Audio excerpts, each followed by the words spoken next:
Hey everyone, we're going to find the value of a sub 3n when a sub n equals k and a sub 2n equals k squared. So let's set this up using our definition of arithmetic sequence.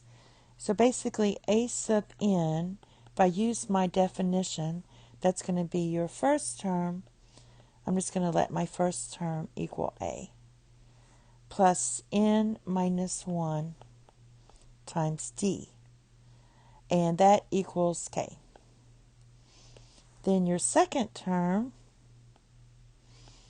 or your a sub 2n, equals a plus 2n minus 1 times d, because that's your nth term, and that equals k squared. And what we're looking for is a sub 3n.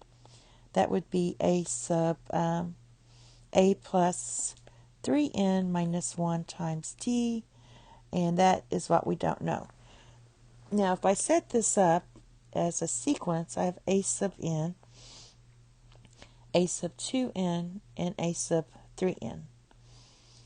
So this would be a plus n minus 1 times d, a plus 2n minus 1 times d, a plus 3n minus 1 times d. And again, this is k, and this is k squared. All right, now to do this, what we're going to do is set up a system of equations. So basically, since we have this, what I'm going to do is to call this one equation 2 and this one equation 1 and subtract these two. And that's going to give me my common difference. We're going to let d equal our common difference for now. All right, so if you take this and subtract, you're getting a plus, and I'll go ahead and subtract, distribute this, 2nd minus d equals k squared. And that's your equation 2. Equation 1 would be a plus n d minus d equals k. And we're going to subtract. So when you subtract these two, that's going to give you nd, because this all will cancel, equals k squared minus k.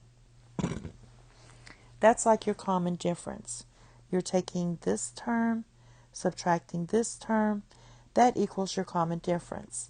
So therefore, when we find our a sub 3n, that equals a plus 3n minus 1 times d. Basically, using your properties, what it is, it's this term here plus your common difference. So this is really equal to a plus 2n minus 1 times d plus your common difference now is nd. All right, now using substitution, we're going to get this equals k squared plus this equals k squared minus k. All right, and finally this is going to give you, and I'm going to erase it up here, this is going to give you 2k squared minus k, and that's your value of a sub 3n. Thank you. Have a nice day.